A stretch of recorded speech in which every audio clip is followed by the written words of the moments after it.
અણસમજુ સાપ। એક દિવસ ગોપુ રોતા રોતા ભાગીને દાદા પાસે આવે છે। ગોપુને રોતા જોઈને દાદાજીએ પૂછ્યું, શું થયું ગોપુ, કેમ રડે છે? ગોપુ બોલ્યો, મારા દાંતમાં ખૂબ જ દર્દ થાય છે દાદાજી। ગોપુની બહેન ચિંકી બોલી, મમ્મી કહેતી હતી કે ગોપુનો દાંત પડી જવાનો છે। દાદાજી બોલ્યા, ઓહ, આ તો ખૂબ જ સારી વાત છે। આ સાંભળીને ગોપુ અને ચિંકી બંનેને નવાઈ લાગે છે। દાદાજીએ કહ્યું, સારી રીતે સમજવા માટે હું તમને એક વાર્તા કહું છું। આ સાંભળીને ગોપુ અને ચિંકી બંને ખૂબ જ ખુશ થઈ જાય છે। પછી દાદાજી વાર્તા કહેવાનું શરૂ કરે છે। દાદાજી બોલ્યા, જગ્ગુ નામનો એક સાપ હતો જે જંગલમાં રહેતો હતો અને તમારા બંનેની જેમ તે ખૂબ જ તોફાની હતો। એ તેમના પપ્પા સાથે રહેતો હતો। જગ્ગુના પપ્પા બોલ્યા, જગ્ગુ તું ક્યારનો રમે છે, હવે બસ અંદર આવી જા। જગ્ગુ બોલ્યો, ઠીક છે પપ્પા, અને પછી જગ્ગુ ઘરની અંદર આવી જાય છે। પણ એક દિવસ જગ્ગુ ખૂબ જ બેચેન હતો। જગ્ગુના પપ્પા બોલ્યા, આજે તું આટલો બેચેન કેમ છે? જગ્ગુ બોલ્યો, ખબર નહીં પપ્પા, પણ મારા આખા શરીરમાં આજે ખંજવાળ આવે છે। જગ્ગુના પપ્પા બોલ્યા, તું સાફ સફાઈ તો રાખે છે ને જગ્ગુ? જગ્ગુ બોલ્યો, હા પપ્પા, હું દિવસમાં 2 વખત માટીમાં આરોટું છું। બીજા દિવસે જગ્ગુની ખંજવાળ વધી ગઈ। જગ્ગુ તેમના પપ્પા પાસે આવે છે અને એ બોલ્યો, મારા શરીરમાં ખૂબ જ ખંજવાળ આવે છે પપ્પા, આવું કેમ થાય છે? મને કંઈ સમજાતું નથી।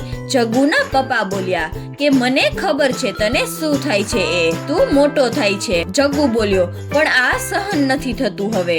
પછી એક દિવસ ખૂબ જ અજીબ ઘટના બની। જગ્ગુ જલ્દી ઘરે પાછો આવે છે અને એ બોલ્યો, પપ્પા જલ્દી બહાર આવો અને જુઓ મને શું થાય છે, આ દર્દ વધતું જ જાય છે। જગ્ગુના પપ્પા બહાર આવે છે અને એ બોલ્યા, શું થયું? જગ્ગુ બોલ્યો, આ જુઓ મારી ડોક પર। જગ્ગુના પપ્પા બોલ્યા, ઓ અચ્છા। જગ્ગુ બોલ્યો, પપ્પા તમને તો જરાય ચિંતા નથી થતી મારી, મને દર્દ થાય છે।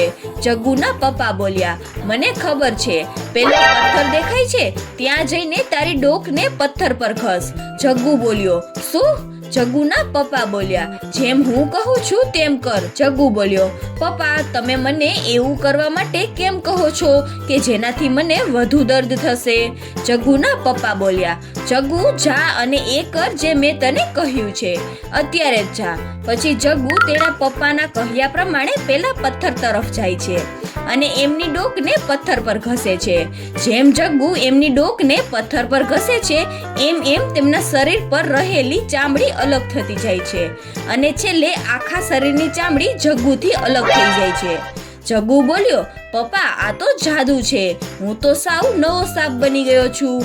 જગ્ગુના પપ્પા બોલ્યા, હા બિલકુલ, જે અત્યારે તારી સાથે થયું છે એ આપણા બધા સાપો સાથે થાય છે। એ મોટા થવાની પ્રક્રિયા છે।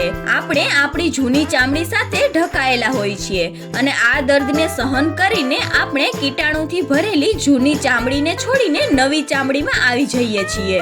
સમજાયું? જો હવે તું સાવ નવો સાપ લાગે છે।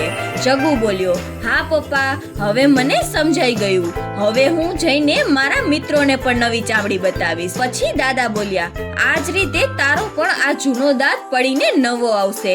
સંઘર્ષ હંમેશા કંઈક નવું લઈને આવે છે। પછી બંને બાળકો દાંતને હલતો જોઈને ખૂબ જ ડરી ગયા હતા એ વાતને લઈને હસવા લાગે છે। તો બાળ મિત્રો, આ વાર્તા પરથી શીખવા મળે છે કે જીવનમાં સંઘર્ષ એ જ નવા પરિણામની શરૂઆત છે।